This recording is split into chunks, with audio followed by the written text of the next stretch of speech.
Welcome to the Big Dudes in the Trenches podcast. If you're live, this has been a 10-second break. If you're not live, it's been a whole 24 hours. How you been? We missed you so much. We are in the middle of our conference preview series. We're going through every single conference in all of Division I college football. That means the FBS and the FCS both. We're currently working through the FBS group of 5. We have 3 down. This is another one right here for you. We're going to be talking about the Sun Belt today, which has undergone quite a bit of change recently, and it's going to be very fun to talk about. I am, of course, joined by the lovely, beautiful Bug, and oh yeah, we are missing Tuggalicious for work reasons. It's only me and Bug. unfortunately, It'll have to do. is what it is. Is what it is. But do you have anything to say before we jump right on into the Sun Belt Conference? No, I mean it's this is our second best by our estimation group of 5 conference, and there's a lot of people out there, and I mean a lot of people that argue that this is the best conference in the group of 5. It's got to be up there as the most exciting conference in the group of 5. I think they have a tremendous claim to that, especially this season with all the changes that are going on for our top group of 5 conference, which if you've been keeping up, you know which conference we're talking about. And if you don't, we'll see you live on Thursday or on Friday for the audio to let you know who we think the top group of 5 conference is. Until then, also, though, it's not hard to figure it out because this is the 4th of 5, so it's the other one. It's not hard. Just go look at our episode lineup. You'll figure it out pretty quick, I hope. Right. I mean, unless you don't know what the conferences are, in which case, stay tuned. You'll learn a thing or two. It'll be a pleasant surprise for you. But let's start off with what was one of the most exciting teams in this conference has cooled off a little bit. And thanks to 2 wins against FCS teams last year, they were not bowl eligible. Looking to get back to a bowl game this year. We're talking about Appalachian State. Yeah, Appalachian State is led by head coach Sean Clark heading into his 5th season with the team. Appalachian State is also one of the wildest stories of last year, beating Texas A&M, also beating 2 FCS schools, therefore being ineligible for a bowl game, even though they were 6-6, which is the minimum record for a bowl game. So they beat an SEC school, lost to most everybody else in Division 1. 3-5 in the conference. That doesn't compute in my brain. I know. That's how bad Jimbo Fisher has made the Texas A&M Aggies. That and all that dirty oil money. Right. But it has to be said, the Mountaineers are one of the most exciting teams to watch on a week-to-week basis, simply because of the unpredictability and because of the pure speed that they have at so many different positions. They are legitimately scary for the complete opposite reasons of, if you listen to our Mountain West preview, what we talked about with Wyoming, will just come in and beat you up on the trenches. Appalachian State gets around you very quickly and probably has one of the best kick returners / punt returners in the nation. They do that consistently on offense too. It feels like they're returning punts out there instead of catching passes deep. It's weird. It works that way. But also, at the same time as I'm saying that, 2 of my 3 offensive players to watch for Appalachian State are the center and right guard, Isaiah Helms and Bucky Williams. Maybe with a decent helping of interior offensive line, this running game can get going very strong. Nate Noel is solid back there at the position. And when Appalachian State has been conference contenders, legitimately, it's been in a dual threat of that running game being very, very solid as well. We haven't seen that past 2 years, and we haven't seen Appalachian State compete for the conference the last 2 years. So this very well could be a different story this season. And I think their non-conference schedule this year to start out the year is going to be very telling. Of course, they've got kind of a gimme against Gardner-Webb to start off the season, but then North Carolina is going to be an interesting one. That's going to I mean, be. you say a gimme against Gardner Webb. They were a playoff team last year. Yes, I know. And I know. it's Appalachian State. Anything's They possible. they put it as a gimme, and that's what they were hoping for at least. And then you got to play Right. North Carolina, so potentially looking at 1-1.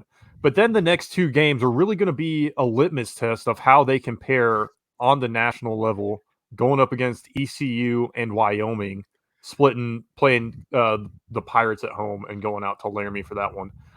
It's going to be very interesting to see how they come out of the non-conference play going into Week 5. You say 1-1 as if that's a foregone conclusion. If you remember the Appalachian State North Carolina game last year, 63-61 came I down to do. the very last play of regulation somehow. I don't know what to expect out of that game. It's very possible that Appalachian State goes into North Carolina and beats them at Chapel Hill. There's literally nothing predictable about Appalachian State. It is not fun predicting anything to do with them because going back to their FCS days, you had no idea what they were going to do. Just ask Right. Michigan. Thank you. I needed that today. I need that every day. If we could get somebody to join our Discord, link, of course, in the description of the podcast, and just post in there nothing but once a day, just post like 2007 Appalachian State. That's all you need to say. I will be forever indebted to you. I'm just going to set up a bot to do it. I would pay for a bot to do that in our Discord. But I do want to shout out Nick Ross specifically at safety for Appalachian State as well. This defense is no joke. They lose Nick Hampton, who was one of the best players in the entire Sun Belt last year at edge rusher, but their defense is still very solid. I am hoping for a big step up from DeAndre Dingle Prince at defensive end. They need that edge rush presence. They again losing Nick Hampton that is a big deal. But if he can step up and become that next edge rusher for them, this defense won't miss a beat. That is assuming a lot for DeAndre Dingle Prince, but I think he can do it. I think so too. Let's move on to the Chanticleers, which if you look up what a Chanticleer is, you're welcome. Yes. They are coached by first-year man Tim Beck. For some reason, that's what I can say there. Coming over from his offensive coordinator position at NC State to replace the outgoing Jamie Chadwell, who left for more money at Liberty, which I understand, but also it's just sad to see him go, especially when we get the anemic Tim Beck offense in its place, because Which is this system is going to be so different that Yeah. I don't know if Coastal Carolina is actually going to be very good this year. Grayson McCall was so much fun to watch last year, and he's getting his wings clipped. It's just not. I hope Tim Beck comes out and does something completely out of character. I hope that's what happens. But I think what we're running into and what we're seeing here is just CCU does not know how to have a football program yet. They caught lightning in a bottle with Jamie Chadwell, and now they've hit an impasse where they've had to make their first decision, and it definitely feels like they made the wrong one. Yeah, and that's nothing against Tim Beck as a person, and he has had good coaching stints elsewhere in the past, but he made Devin Leary look pretty bad last year at NC State. Ended up transferring to Kentucky, and maybe he can do something again with his career revitalized, but Tim Beck made him look pretty bad. And Grayson McCall, if you'll recall McCall from a couple seasons ago, there was speculation he would transfer to a bigger program. And he released a statement that said that he pisses teal. He ain't going anywhere. So he is. And doctors around the country said, "Man, you should get that checked out." And he said, "No." He said, "I pissed teal out of my Chanticleer, and and he ain't going anywhere for a Power 5 school, even if his head coach leaves. Jamie Chadwell is gone, has been there the entire time with Grayson McCall.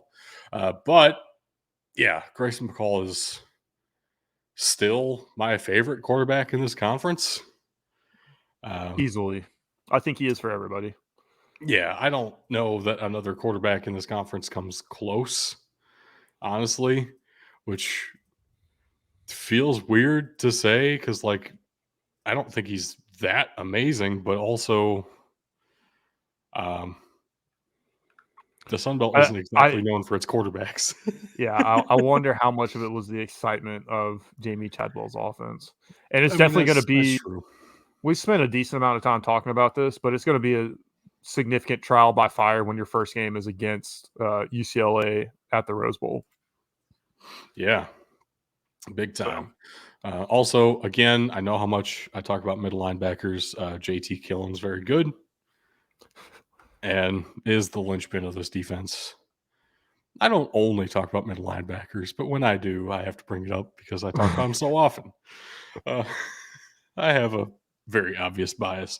Anyway, moving on to Georgia Southern, the I'm gonna man, let the you myth. cook on Georgia Southern for a second while I go take care of Dorito. And we'll probably get another bearded dragon, Ooh, segment here. I'll be right back. very exciting. To catch the bearded dragon segments, it's best to be watching live on Twitch, by the way, at Big Dudes in the Trenches on Twitch. But heading into Georgia Southern here, their head coach, Clay Helton, is in for his second season. You may remember Clay Helton from his stint at USC, where he was just kicked out for reasons. Not exactly a culture fit in LA, I guess. But he came down to Georgia Southern and had a pretty solid first showing, 6-7 with a bowl loss. Doesn't sound like a whole lot, but also Georgia Southern, not exactly like a powerhouse after coming up to the FBS level. One of the greatest FCS programs of all time, but after coming up to the FBS, been some struggles. Clay Helton comes in, makes them at least solid, at least like a strong team down Georgia Southern. And I would expect pretty similar results this season. Looking out for running back Jalen White, cornerback Mark Stampley the second, very solid back there in the defensive back room. Khalil Crowder at right guard was one of my considerations on the interior of that offensive line for the Group of Five All America squad. And there are just some things working in the correct direction for Georgia Southern. Again, probably like at best you're competing for bowl contention, but I think that might also somehow be worst case scenario. Like I don't know that you really have a bad team here. You're probably not competing for the Sun Belt title either. This feels very much like a 6-6 team in the purest sense of the word. Which would be exactly how they went last year too, so it makes Right. sense. Right. Uh, I They guess got go ahead. Yeah, I mean, they've got a pretty interesting, non-conference schedule, opening against the Citadel, who's got at least fresh new uniforms. We'll see if that results in better play on the field. It feels like it's been a while since the Citadel's mattered. UAB, Wisconsin, and Ball State rounding out that non-conference schedule. I'm excited to see how they stack up, though. This is a team that gets written off a lot, and rightfully so because of its history, but it's also one that's been on the come up, as Doug has said here already. Definitely, definitely. At Wisconsin, going to be crazy tough though. Whew. Bounce around, baby. Moving on to Georgia State, the Panthers down there in Georgia. Sean Elliott in his 7th season now at the head spot of Georgia State. 4-8 last year, not very good. He's below 500 on his career so far at Georgia State, 34-38 in his career. At the same time, doesn't necessarily feel like a guy on the hot seat. Like this is a program that kind of knows where they're at right now and isn't willing to make more investment in the program than they already have to some extent, is what it feels like from the outside looking in anyway. I'm sure they would not like me saying that, but also that's kind of what I'm seeing. Uh, so I don't know if you have a different perspective on him, but I don't think Sean Elliott's really going to catch much heat for even like a 3-win season is what it feels No, like for this program right and now. that's what's depressing for them and Georgia Southern. There is a lot of good football in Georgia. I mean, look, our national champion of Division One FBS is out of Georgia, and they were dominant. And then you've got two FCS schools or FBS group of 5 schools rather that just don't get anything done. And this team's in the heart of Georgia. They're playing in the Braves' old stadium. It's been fully converted for football to preserve that history of Turner Field and being the Olympic Stadium back from 96. And now you've got a team that needs to start living up to that, right? They need to start Right. doing something important because it is really a shame here that it's just not it's not an inspiring program. I think is probably the easiest, most concise way to say it. And I really do look at their schedule and see potential for a 2-3 win season, which is Not good. ouch. Yeah. Uh, It's never good when you are the SEC cupcake game and you're a group of 5 school. Have yeah, fun in Death Valley. yeah, yeah. Good luck with that, Georgia State. I don't envy you. I don't either, and it's embarrassing that you're the cupcake. Ugh. Next up, though, is very much so not a cupcake, even though they are still ineligible for a bowl game because there's such a recent addition to the FBS from the FCS. We're, of course, talking about James Madison out of Virginia. Kurt Signetti is a crazy name for a guy who looks as nerdy as he does, but he's He, he, he's hanging in there, head coach. national championship coach. I mean, Yes. Yeah, what JMU has been at the FCS level is kind of it felt like the dominance that Georgia Southern had and when they were at the FCS level. And for them to come up to the same conference as Georgia Southern, a lot of people were rightly concerned that James Madison was going to struggle at the FBS level. Come out the gates as hot as they did. I mean, oh my goodness, 8-3. it is And ridiculous that this rule is on the back end of them coming up, and it pisses me off to no end. I know. They had 6 wins in the conference alone. Like, this is a legitimately solid squad right now. Now, I will say they had a couple of offensive pieces that were seniors. They're no longer with the program. But on the same token, this defensive line is now seniors, and holy shit, they're phenomenal and probably the best defensive line in the entire conference. James Carpenter at nose and Isaac Ukwu at defensive end is Ooh, Ukwu. Uh, it's just a great combination. And Taurus Jones behind him. Wow, this is a scary front 7 for James Madison. and still, no team that catches your eye will play them.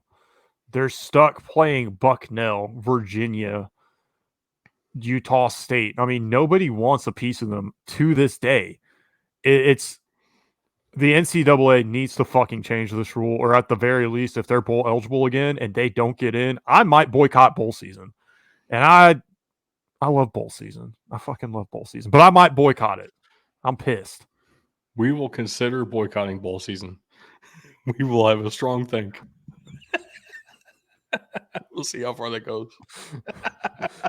It'll last until the second game, probably. It will last until Memphis comes on Maybe in longer. the second or third game because they went 6-6 again. Anyway, Yes.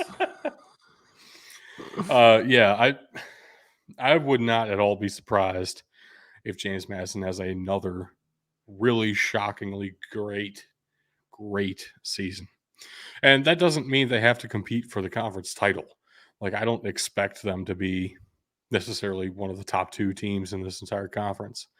But to be 8-3 last year, translate that to a full 12 game schedule. If they finish 8-4, 9-3, that is unreal.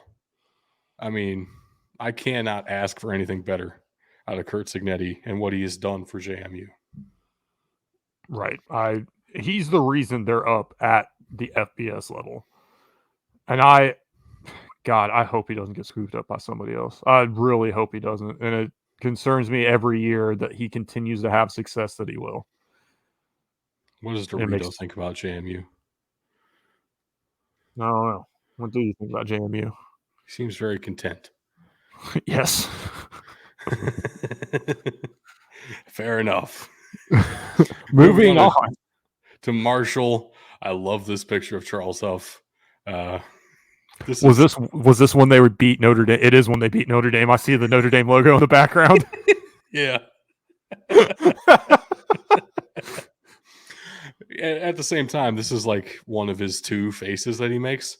The other one's the only time the serious face comes out. It's like when portraits are being done of him. So if I got any action shot of Charles Huff here, it was going to be him with a huge ass smile, which is I just love it so much. And deserved after that beating they put on Notre Dame. It wasn't even like Notre Dame lost the game. Marshall won that game, and they won it huge. Yeah. They did so with a combination of running backs in the backfield. They will no longer have Kalen Laybourne is gone. They do keep the second of those two, Rasheen Ali. Honestly, I'm just going to come out and say it. I like Rasheen Ali even better. As a lightning and thunder last year, such a deadly combination. But dang, give the reins straight up to Rasheen Ali. This is still going to be a very, very potent running attack, especially with a solid offensive line in front of him. Left tackle and center locked down with some experience and good experience at that.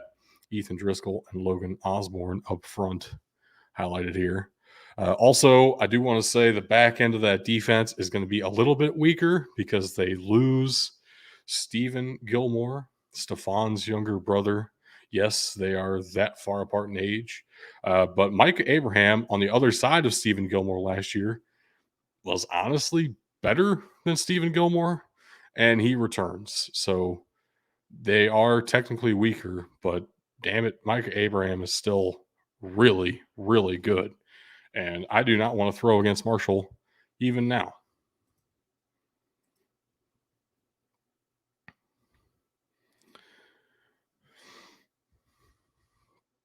All right. Bug is not talking. That's cool. That's fine.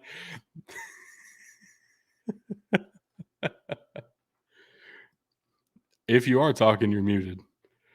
Just put it that way. Let's figure this out, Bug. Where you at? I was confused initially by the move to the Sun Belt by Marshall. I thought it was Dorito muted me. That's decision. What it was. Through my computer. Right. I'll be back. She's in trouble now. Wow, that's great. She jumped out of my hand and muted me. Like computer muted me. There's no way you're gonna hear me, no matter what I did. That's hilarious. Wrapping up my thoughts about Marshall, I thought their move to the Sun Belt was an interesting decision, interesting timing. I didn't understand it, but it kind of feels like they fit way better in this conference even than in Conference USA. West Virginia is that kind of weird middle ground where who knows where exactly they go in conference alignment.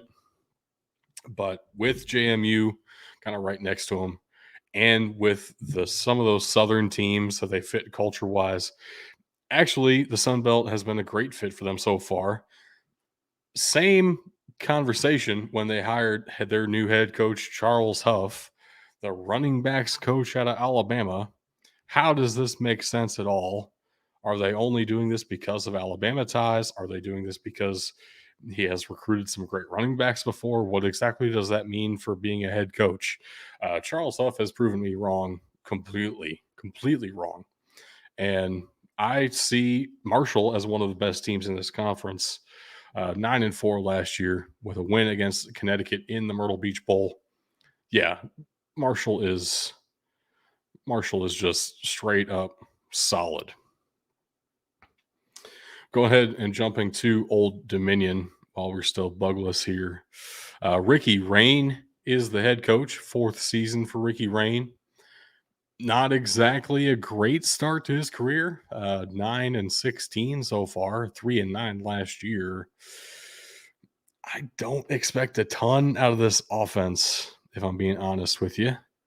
Jason Henderson, on the other hand, is one of the best linebackers in the entire country, regardless of level of football. Group of 5, Power 5, anything. I would take Jason Henderson in a heartbeat for my team. And I don't know how far that takes him. Like, I can't really peg my expectations for Old Dominion. I have no idea. A couple of big ACC games for them in the early going. Also, let's be honest, a win against Texas A&M Commerce. But this conference schedule for Old Dominion, it's going to be tough. I don't know. I don't see a great season ahead for Old Dominion. I hate saying that. It feels so harsh, but also if they're competing for bowl eligibility, I will be pleasantly surprised. I am rooting for Ricky Rain and Old Dominion. The history of this program coming back to life is awesome. But yeah, it's tough goings for Old Dominion the past couple of years. Arkansas State up next. I really hope Bug comes back for this one because we got Butch Jones on the screen. Fuck that man. Great timing. Yeah, Butch Jones in his 3rd season at Arkansas State. Again, like Ricky Rain, not a very good start to his tenure in the Sun Belt. But hey, he's trying. It's something, I guess.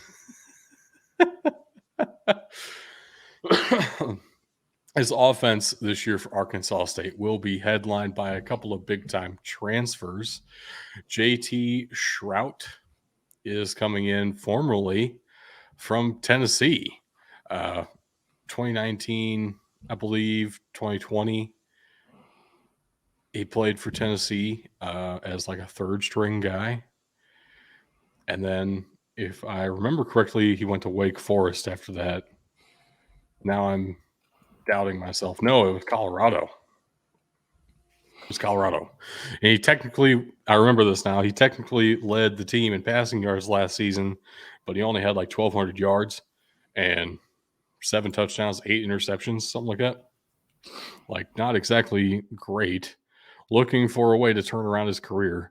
If he can do so here, it will be mainly passing to Corey Rucker, who started his career at Arkansas State, transferred to the South Carolina Gamecocks for 1 year, had 1 catch for 52 yards and a touchdown, and then decided to come on back to Arkansas State. So I'm hoping that it sticks this time, and maybe a little bit better result for him with quarterback JT Shrout.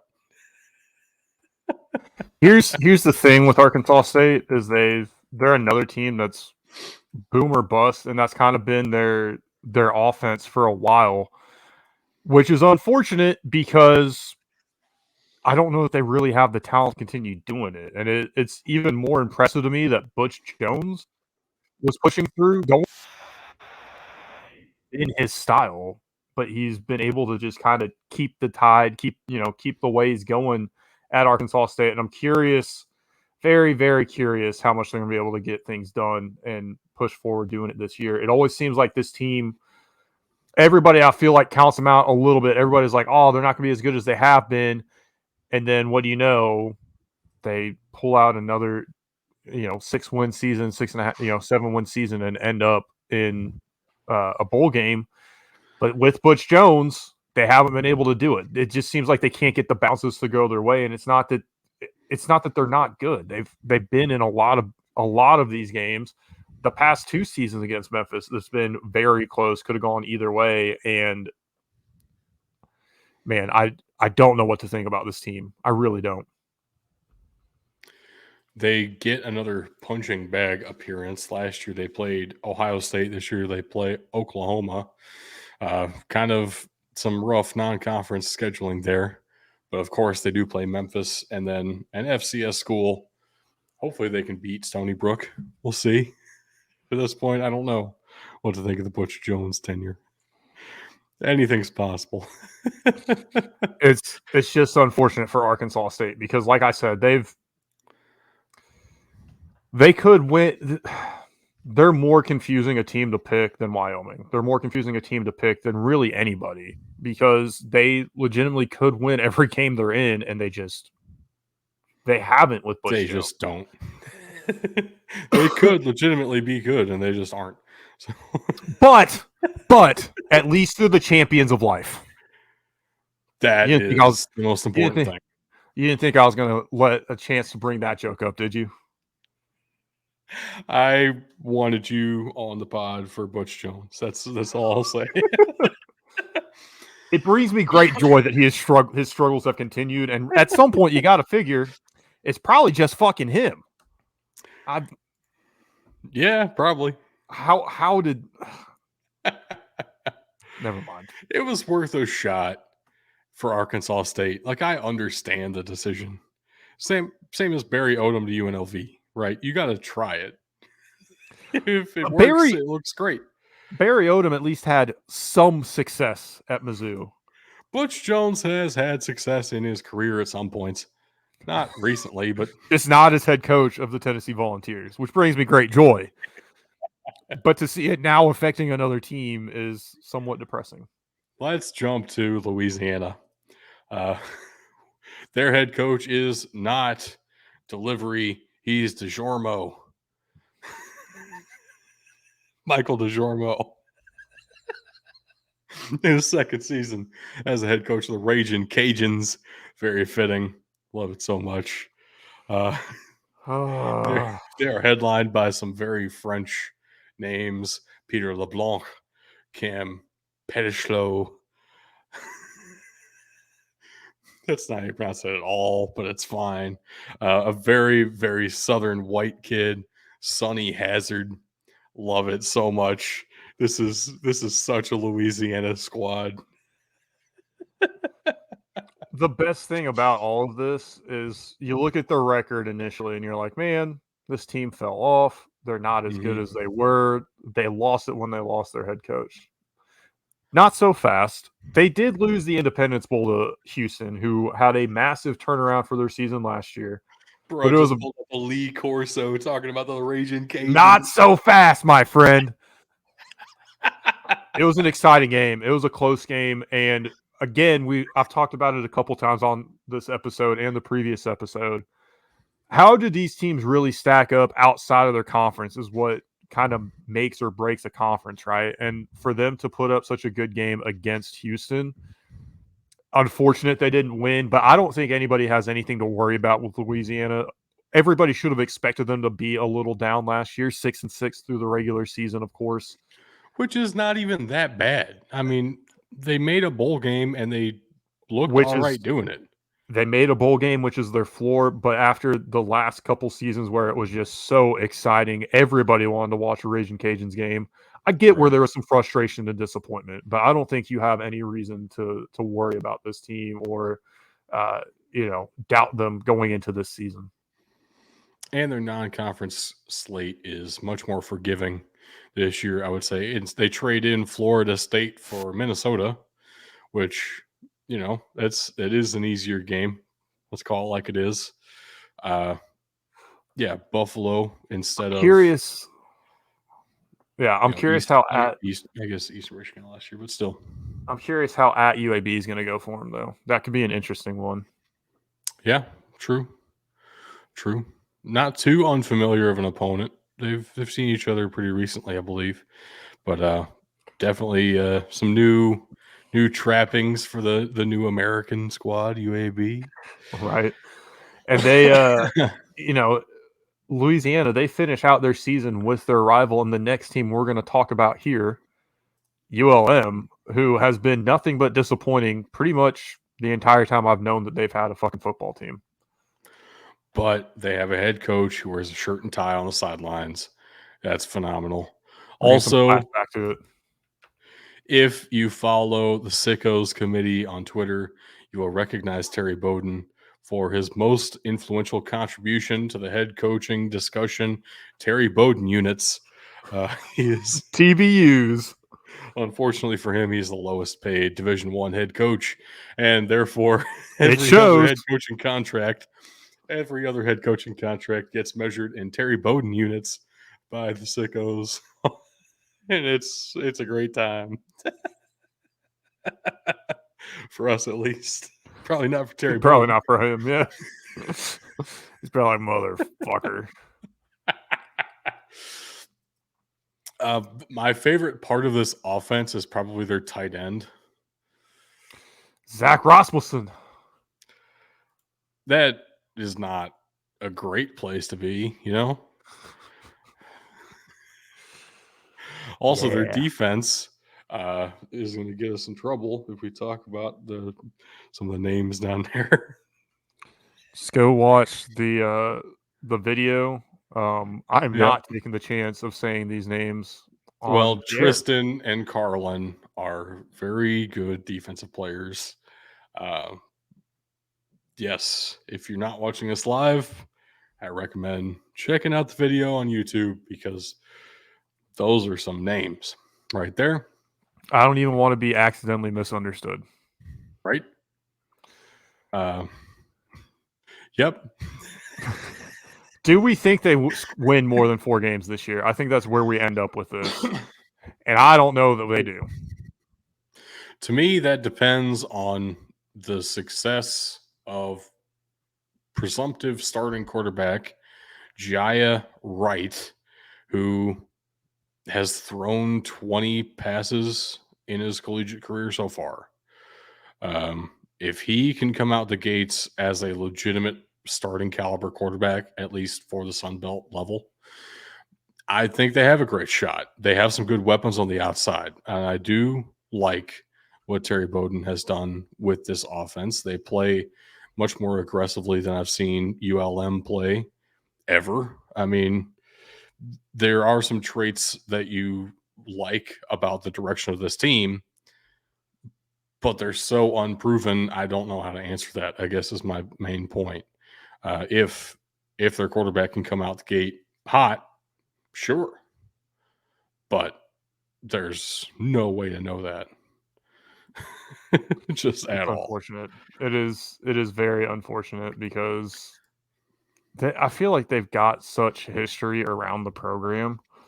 Right. It's a very proud program for sure, and it's just disappointing that there's nothing exciting about this team.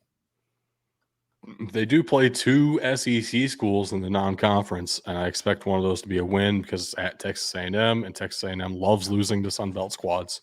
So, but then they get the honor of being the cupcake at Ole Miss in Week 11. So that's you tough. But you win some, you lose some. Going to College Station get you some memories, boys. That's what this is all about.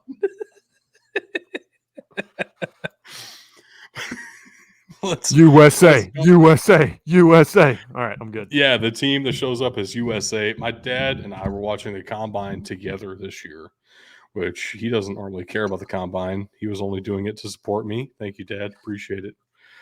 But there was a player from South Alabama on the screen, a wide receiver who I can't remember his name right now, and I can't believe I can't remember his name. But it just said his name, USA, across the bottom of the screen for the draft. And my dad's like, so he just didn't go to school? He's an American. That's all we get. It's like, no, that's South Alabama. Jalen Wayne. Oh my gosh, I had to look that up. All right, Daryl Luter too. Oh my gosh, they're losing out on a couple of big name guys for that program. At the same time, let's talk about the guys they actually have. LaDamian Webb is a very fun running back to watch, and in that defensive back room, Yam Banks killing it back there. 6 interceptions last year, and he was only a sophomore. If we can get some more development out of Yam Banks, this is a pretty scary defense to be passing against. Their leading tackler from last season is also a safety. He is also returning to the team, and I didn't include him because I wanted to talk about Trey Kaiser and Yam Banks back there. Like, this is a really solid defense, and the big man up front, the nose tackle in a shirt and tie because he wanted to, even though the rest of the team's in like just pullovers for their team pictures. What a beast. Wykevius Thomas. Love it. This is I already said James Madison is probably the best defensive line in the conference. Best overall defense in the conference for me has to go to South Alabama. I'm very curious what this team's going to be able to do this year too, because it seems like they've put a bunch of pieces together. They built a very nice squad. 2 years ago, they were 5-7. Last year, they lost by 1 point at UCLA, and then by 4 at home against Troy. Those were the only 2 regular season losses. And Western Kentucky is an amazing team. They really elevate Conference USA, but unfortunately, they're the only team elevating Conference USA, right? Right. So we're gonna, and it was almost a month after their last game of the season. We'll call it a wash. I have no clue how to talk about this team as far as what they're going to do this year, because I could see it going even better and then competing for the conference championship, and I could see it reverting back. I have no idea which way this is going to go. That's true, but I feel like last year was also built on this defense. And as much as they are losing a great corner in Darrell Luter, they're returning most of their important pieces on this defense, honestly. And yeah, Carter Bradley is the question mark, right? Of course, if you have an unproven quarterback, that's kind of my shoe in. Well, we need to talk about the guy because if he does well, that decides the fate of this team. But also, like, it's very possible that Carter Bradley sucks and they still win 9 games because of the strength of this defense. Yeah. Like, defense wins championships, and it might pay off for them this year. And they do play in divisions still in the Sun Belt, which is why we jumped from Old Dominion to Arkansas State if we're going alphabetically. But out of the West, it comes down to 2 teams out West, and South Alabama is the one returning way more talent. We'll talk about the next one in a bit, but I'm going to spoil it right now. I'm taking South Alabama to win the West in this conference. Like, it's a shoe in my opinion. And I know that's crazy to say, especially in a conference as fickle as the Sun Belt can be and as wild as every week to week can be here. South Alabama is so good on that side of the ball. And a lot of credit has to go to Kane Womack for the reason you've already talked about, that turnaround so quickly. Oh my gosh, there's no way I talk about South Alabama this positively just a couple years ago.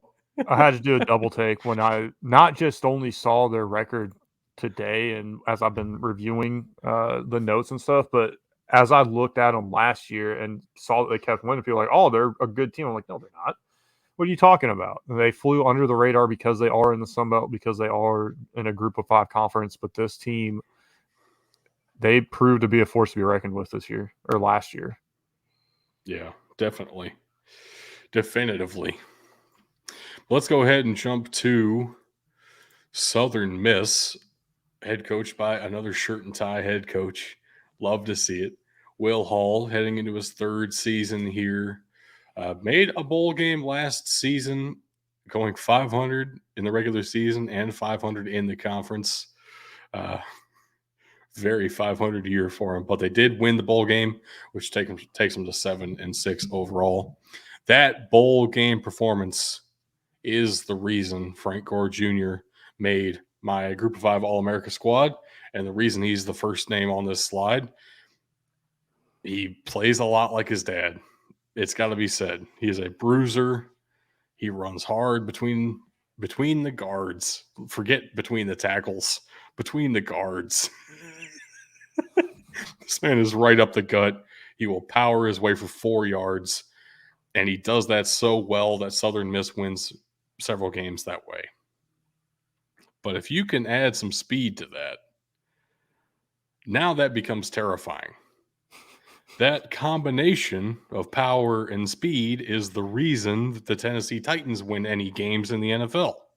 That combination of power and speed is the reason Southern Miss beat Rice in the Lending Tree Bowl when he ran for over 300 yards. And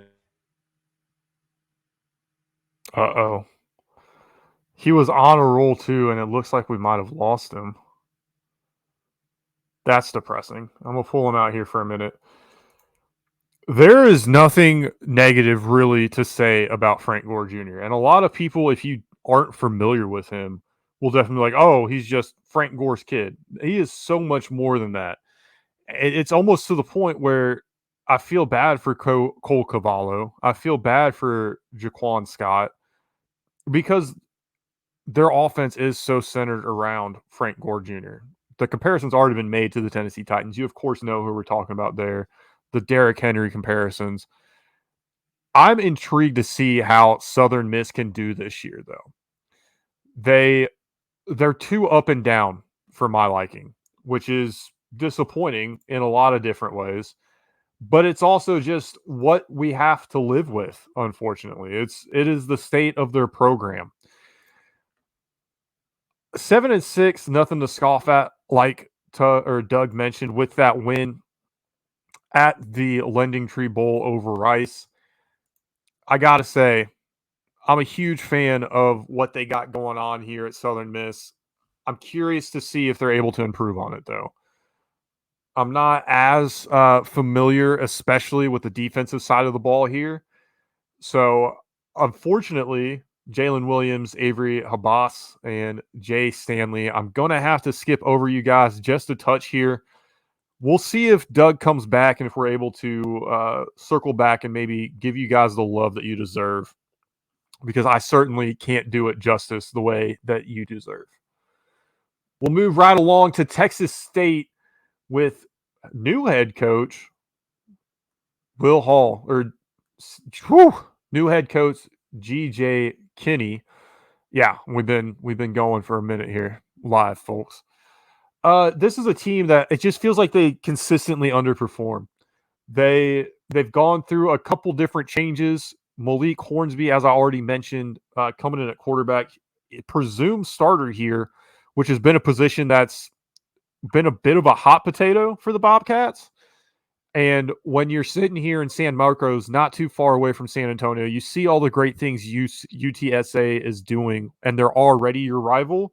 It makes all of this so much more difficult to stomach with just underperforming. I think there's a lot of pressure that's going to be put on Malik Hornsby and on GJ Kinney going into this season because, frankly, this team and their prestige, their position, you would think they'd have had a little bit more of a leash for their previous head coach, but not in Texas and not when, as I mentioned, your rival UTSA is doing all the things they're doing. I don't know that this is a good position for anybody to be coming into at Texas State. Expectations are high for seemingly no reason. I will say the reason expectations are high is because of GJ Kinney coming in and the success that he had at Incarnate Word, where he just, I don't know, came out of nowhere and had a phenomenal season. He's like 20 years old and is a beast. So that's probably where all of the excitement for Texas State's coming from. Because, yeah, they haven't earned that excitement in recent history. Let's be real.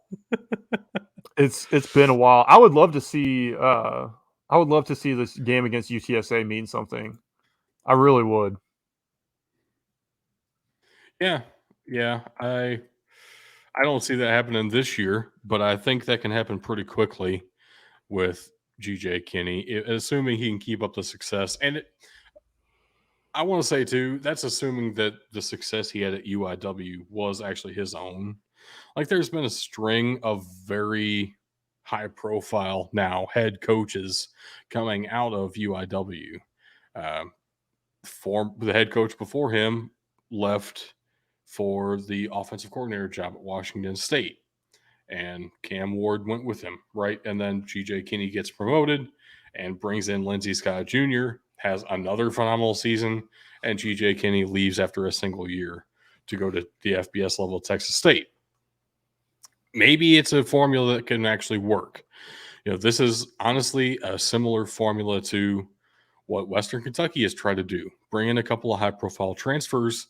Let's see if we can make them work in a new scheme, a new system that we know works for the guys that we like. And if Malik Hornsby works for GJ Kinney's system, the same way that Lindsey Scott worked for GJ Kinney's system, yeah, this team is going to be awesome out of nowhere, seemingly. I doubt that's going to happen, to be honest with you. I do think that quarterback's been their biggest. It's been what's been holding them back the most, though.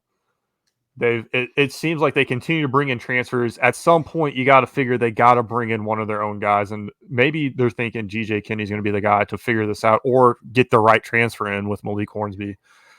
It's not a good look. It's not good for Texas State, unfortunately. Yeah, and unfortunately, like Southern Miss, Texas State has a defense worth glossing over. So let's go ahead and jump to the other team out west that I think really is in contention for this division, and that is last year's Sun Belt champions, the Troy Trojans. They did beat Coastal Carolina last year in the championship game, and they beat UTSA in the Cure Bowl, that team we were just talking about, as the rival to Texas State. Very one-sided rivalry there.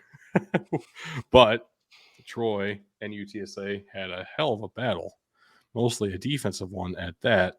Unfortunately for Troy, their leading tackler of the past, 3 seasons, I believe, Carlton Marshall, is no longer with the program after he graduated and hopefully gets a pro shot somewhere. Might not be in the NFL because he's 5'8", still taller than Tug, but we'll see. See what happens. Shots fired. Other than Grayson McCall, you'd have to think Gunnar Watson is like the best quarterback in this conference. Even as I say that, another shout out to the Sickos on Twitter, Sickos Committee, their Detmer ratings for just dudes who sling it. Interception to touchdown ratio, just dead even. Throws for a hell of a lot of yards, but also does it very disgustingly. That is Gunnar Watson to a T, man. It is not necessarily the same level of passing efficiency as you would expect from other high-profile passing teams. At the same time, Gunnar Watson is more than serviceable and does make this offense run. And John Summerall heading into his second season here. His first season on the job, he wins the conference. His second season.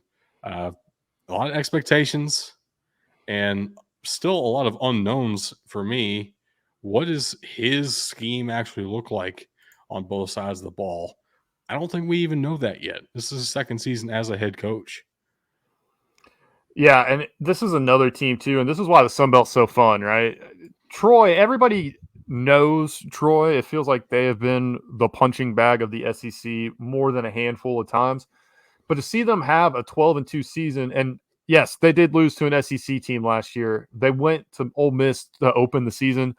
I wonder if that game would have been week 5 where they played Western Kentucky instead, who, by the way, they beat and South Alabama was unable to do. That's we kind of covered that a little bit. Gave South Alabama a few alibis for that. But I think if they go to Ole Miss in week 5, they probably win that game. It was a 10-28 loss at Oxford. Both teams feeling each other out. And of course, Ole Miss has the better talent. They're the SEC school. They've thrown a lot more money at their players than Troy is able to do. Now we can say that in the era I of know, NIL. and it's yeah. I mean, it's just the truth. A 4-point loss to App State again. We talked about it. App State's just kind of a wild card, and they're continuing to be a wild card. Here you go. This is the proof in the pudding right here. To go out there and beat the eventual conference champion to open the season, and then finish 3-5 in the conference. Wild. They didn't make it any easier on themselves non-conference this year. They're heading to a New Year's Six Bowl champion Kansas State in week 2. Good luck. And they play Western Kentucky again. At home this time, though.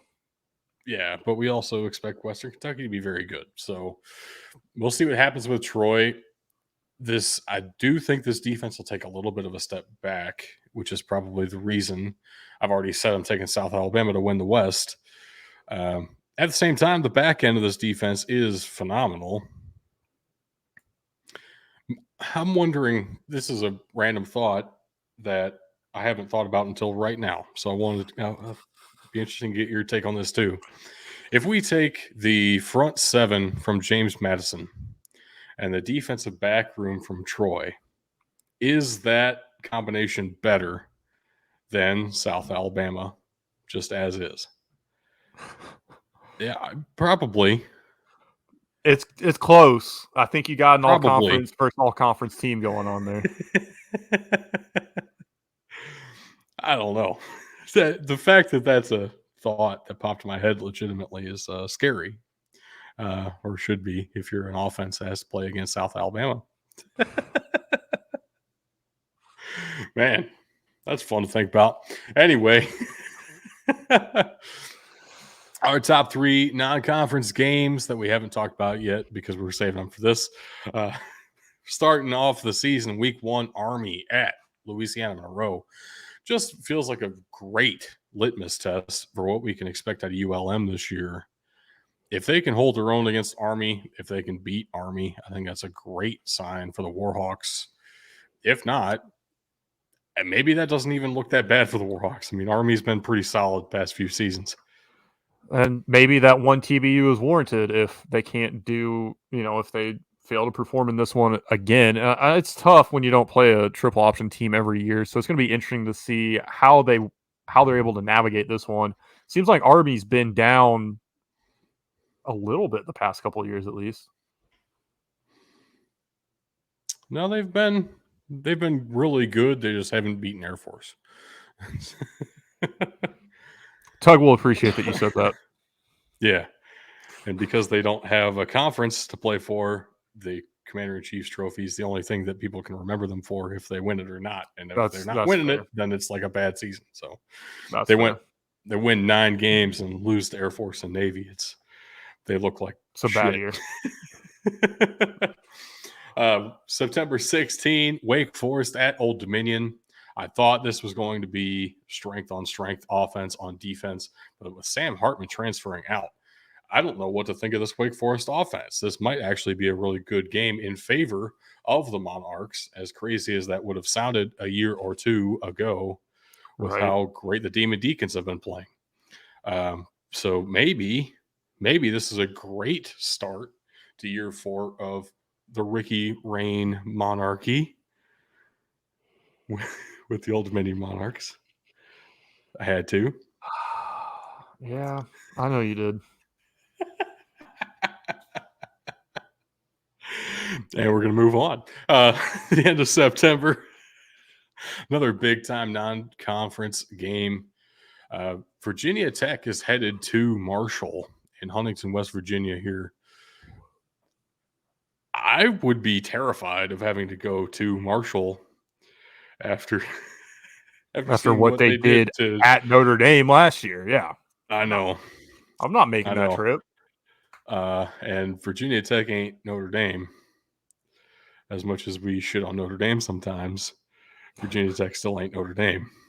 Yep. So I think this could be a big time, just a stamp on the arrival of Marshall as a legitimate threat. If you're a Power 5 team, don't schedule the Thundering Herd. This is It's a rallying cry I haven't heard since, I don't know, they were Division 1 AA. that's the last time everybody was afraid of them. So if they can get back to that, be great. Yeah. I'm curious to see how it works out for them. I think they're going to continue to have the success that they had last year. I don't see any reason to suspect that they will have any sort of drop off here. I definitely have my eye on this game as well. And Marshall, they've been very quiet and very uninteresting. They kind of showed the whole college football world that they're back with that win against Notre Dame last year. You want to talk about a statement win? That was it, and that tells me all I need to know about this program going into this season. With that, though, there's a couple teams that have told us a lot about themselves going into this season, and we do have divisions here. So we have to pick division winners. Well, we can start with the West because you've already tipped your pick that you're going with South Alabama. I had Troy penciled in, but you've really talked me out of that. But I also don't want to go with South Alabama because I don't trust them.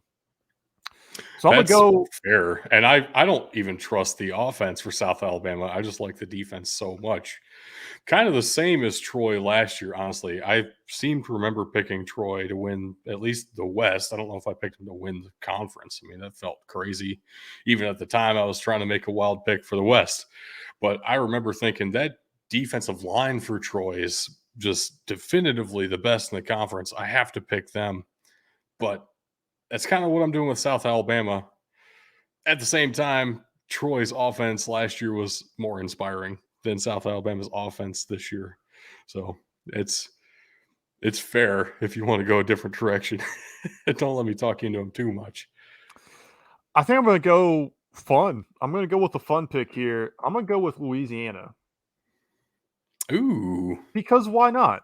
I think they've got the pieces here. I'm interested to see what Michael Dormue, there we go. I'm interested to see what he's able to do. Frankly, a 6-6 performance last year exceeded my expectations for this team.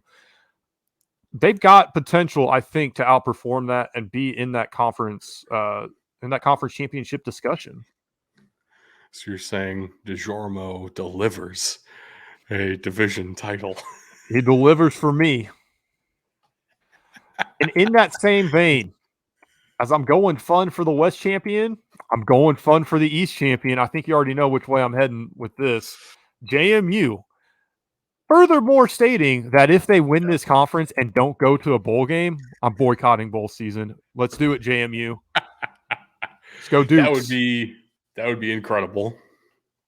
First of all, second of all, I don't agree with that pick, so that's cool. I'm gonna go the conference title game of South Alabama against Marshall, which is probably the safer pick and probably means that it's the least likely to happen. So it is definitely the safer pick. And out of that, honestly, it was a complete coin flip to me in a conference championship game between those two. The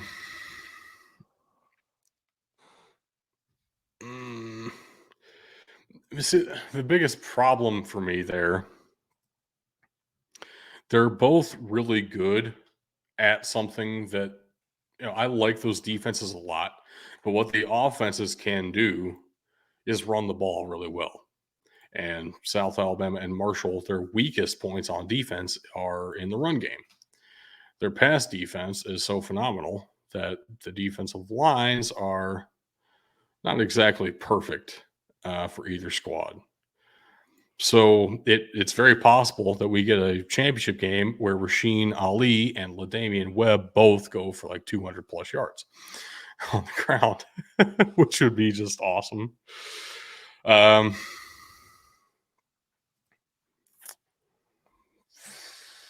Fuck it. I'll go South Alabama. I don't know why. You did a whole lot of talking to do what I knew what you wanted to do in your heart from the start. There. I know.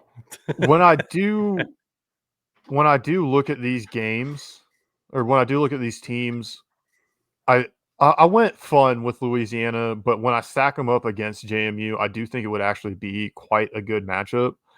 Yeah. I'm going fun. I'm staying fun with the Sun Belt. That's what I think of when I think of the Sun Belt. I think of fun. So I'm going JMU. I want to see the chaos this creates for the NCAA. That's right. Fuck the NCAA. Oh, well, we got to pencil in Tug's picks for him because he's not here. So Tug would definitely have Texas State against Georgia State, and he's picking Georgia State in that matchup for sure.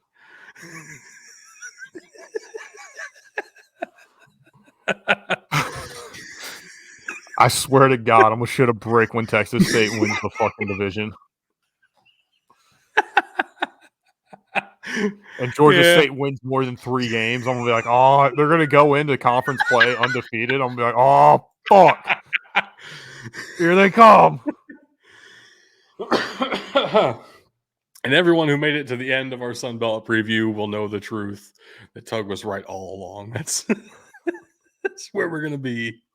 But thank you so much for tuning in, folks. This has been another edition of the conference preview series for us big dudes in the trenches. Only Bug and Doug with you today, but hopefully in the near future we'll see Tug again. I don't know when that's going to be for sure. I think he's told us at some point, but who knows? Who knows? I miss him. I mostly miss that he's not here to do this. Go check out patreon.com/BDT football if you want to send us some money, help make the show a little bit better, or you could also go check us out on twitch.tv/Big Dudes in the Trenches, where we are live currently, and we are going to be live every Monday and Thursday going forward through the college football season at least. And that's Big Dudes in the Trenches, all one word after the / there. You can subscribe there and send us a little money that way as well to help grow the show and make it better. You can check us out on twitter.com/BDT football, and same thing for facebook.com. That needs a little bit of help as it is. Or you can go check us out on instagram.com/BDT_football. Had to be a little bit different there. Somebody already had BDT football. Makes me sad. You can also check out our website, bdtfootball.com. Send us an email to ask a question, mailbox@bdtfootball.com. But by the way, if you check out our Twitch and you're there live, you can ask us questions live. And we will answer them either in the text as we did for Ghost Falcon here tonight, or we will address them live on the air if it's a more pressing college football related question, or really any football related question. We'll derail the show for you. You can check us out. You can check out the video version if you are an audio only listener at this time. You can go over to youtube.com/Big Dudes in the Trenches and go watch the video. Go see our nice slides that we put a lot of effort into. We also have a Discord. Link is in the description, and it's been scrolling across the bottom of this episode if you want to try and type all that in yourself. Doug. Bug. Did you know panda bears eat up to 16 hours a day? Those are rookie numbers, man.